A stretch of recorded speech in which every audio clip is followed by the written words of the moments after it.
तुम्हा सर्वांचे मनापासून खूप खूप स्वागत। नमस्कार मंडळी। महिना म्हटलं की आपल्या डोळ्यासमोर सर्वप्रथम महादेवाची सुंदर मूर्ती, शिवलिंगावर होणारा अभिषेक, बेलपत्र, फुले, धूप, दीप आणि ओम नमः शिवाय चा गजर।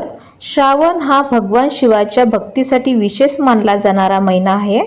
अनेक भक्त या काळात दररोज शिवपूजा करतात, तर अनेक जण श्रावण सोमवारचे व्रत करतात।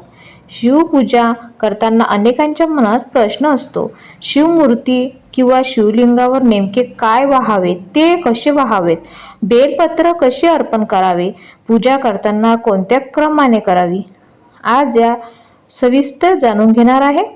सर्वप्रथम एक गोष्ट लक्षात ठेवा, भगवान शिवाला पूजेमध्ये सर्वात महत्त्वाचे म्हणजे श्रद्धा आणि भक्तिभाव।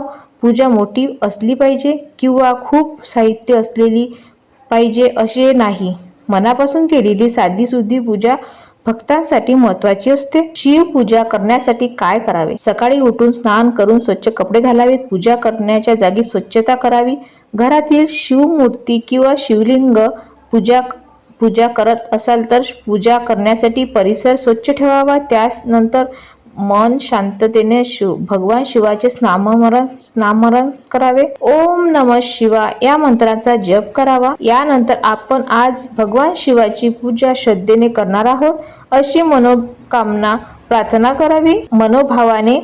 करावी। सर्वप्रथम शिवलिंगावर जल अर्पण करावे। एका स्वच्छ पात्रामध्ये पाणी घेऊन हळूहळू शिवलिंगावर जल अर्पण करावे। पाणी वाहत असताना घाई करू नये।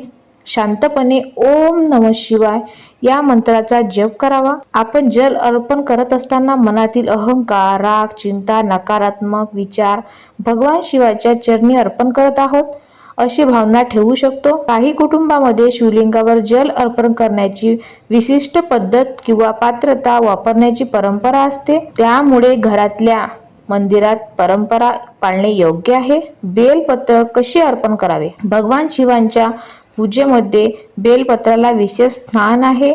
बेलपत्र स्वच्छ आणि शक्यतो ताजे असावे। बेलपत्रावर 3 पाने असतात। ही पाने भगवान शिवाला अर्पण करण्याची परंपरा आहे।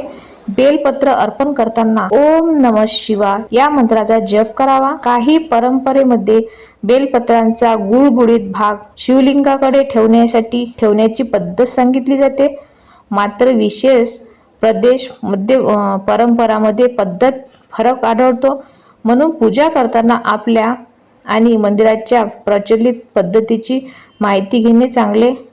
बेलपत्र अर्पण करताना मनामध्ये एकच भावना असावी, हे महादेवा, माझी भक्ती स्वीकारा आणि मला समृद्धी द्या। फुले कशी वाहावेत?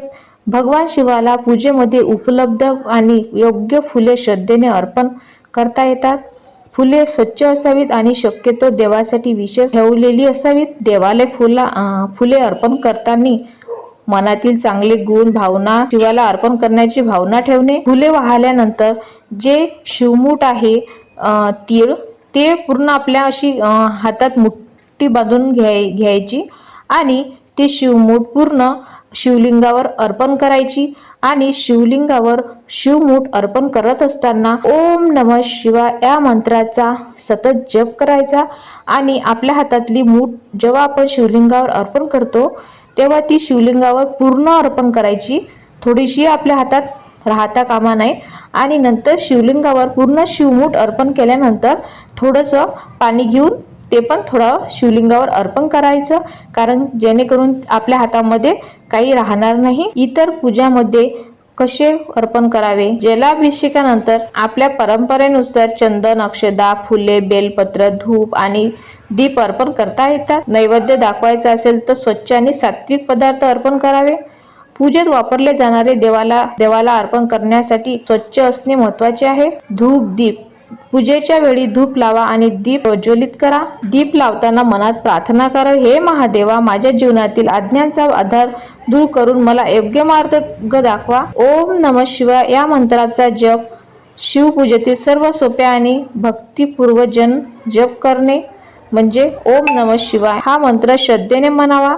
तुम्ही 11 वेळा, 21 वेळा किंवा 108 वेळा यानुसार या मंत्राचा जप करू शकता. मंत्र किती वेळा म्हणतो यापेक्षा तो शांत मनाने आणि श्रद्धेने महत्त्वाचे म्हणणे आहे. पूजा पूर्ण झाल्यानंतर भगवान शिवाची आरती करावी. आरतीच्या वेळी घरातील सर्वांनी श्रद्धेने सहभागी व्हावे. आरती झाल्यानंतर नमस्कार करून आपल्या कुटुंबासाठी, समाजासाठी आणि सर्वांच्या कल्याणासाठी प्रार्थना करावी. शिवपूजा म्हणजे शिवलिंगावर पाणी, दूध किंवा इतर पदार्थ वाहणे एवढेच नाही.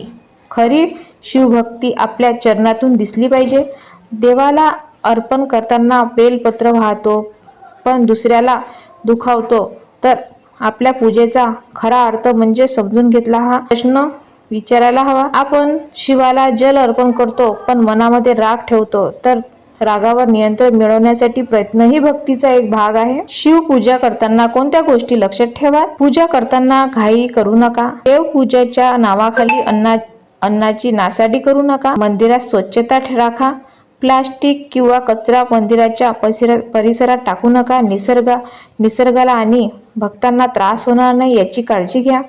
शिवपूजेसाठी दूध आणि इतर वापरत असाल तर आपल्या परंपरेनुसार आणि आवश्यक तेवढेच वापरणे योग्य आहे. अन्नाची नासाडी टाळणे महत्त्वाचे आहे. शेवटी हात जोडून भगवान शिवाला म्हणावे, हे महादेवा, माझ्याकडून पूजा करताना काही चूक झाली असेल तर मला क्षमा करा. आणि शेवटी पुन्हा एकदा श्रद्धेने म्हणा, ओम नमः शिवाय, ओम नमः शिवाय, ओम नमः शिवाय. श्रावण महिना हा केवळ पूजा करण्याचा महिना नाही तर पाहता स्वतःमध्ये चांगला बदल घडवून आणण्याचा महिमा आहे. कारण महादेवाला मोठमोठ्या गोष्टीपेक्षा निर्मळ मन, श्रद्धा, सेवा आणि चांगले आचरण प्रिय आहे अशी भक्ती परंपरेत भावना आहे. चला तर आपण या श्रावण महिन्यात सर्वजण श्रद्धेने भगवान शिवाचे नामस्मरण करूया आणि आपल्या जीवनातील चांगला विचार, कर्म आणि सकारात्मक आणण्याचा प्रयत्न करूया. तुम्हाला जर व्हिडिओ आवडला असेल तर व्हिडिओला लाईक करा आणि चॅनलला सबस्क्राईब करा. असंच आपण भेटूया एखाद्या नवीन व्हिडिओ सोबत. तोपर्यंत हर हर महादेव